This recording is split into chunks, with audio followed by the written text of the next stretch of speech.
Billy felt like a caged bird that had been set free. He turned the handle that wound the clockwork mechanism, but his eyes were glued to the ever-changing view out of the windows. Here was he, a boy who had never been out of the East End of London, now flying over fields and rivers and forests. Green had not been a colour that had figured in his previous life. Even the weeds that struggled to survive between the cracks in the pavement in his part of London were black with grime and soot. But now there was green everywhere, in every shade, from emerald trees to jade pasture.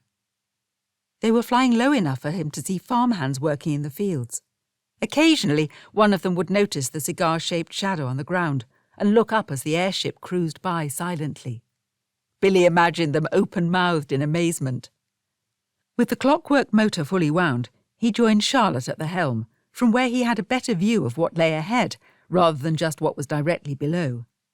"What's happening there?" he asked, pointing to a field in the distance. Jake came to look.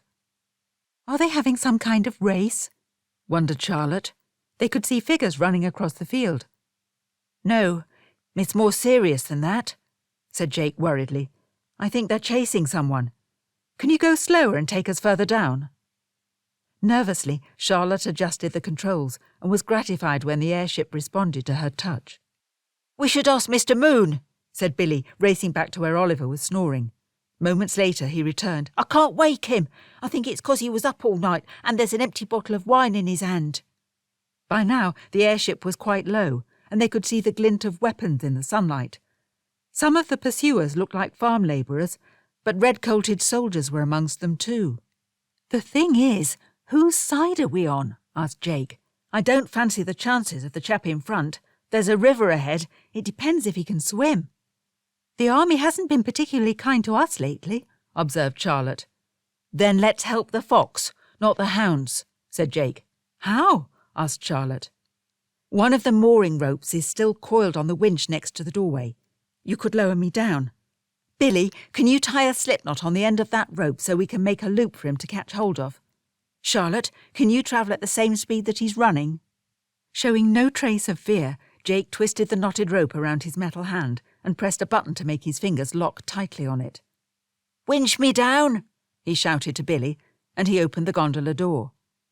The flight had seemed quite calm and serene before, but now he was outside, being buffeted by the wind. He spun round and round. Billy lowered Jake further down. The airship was now travelling just behind the running man. Jake twisted his head round to look at the pursuers. They weren't gaining any ground, but then again, they weren't falling any further behind. Jake was about to call out to the man they were chasing when he stumbled on a rock and collapsed. Billy was watching intently and, seeing this development, let out enough rope to lower Jake to the ground.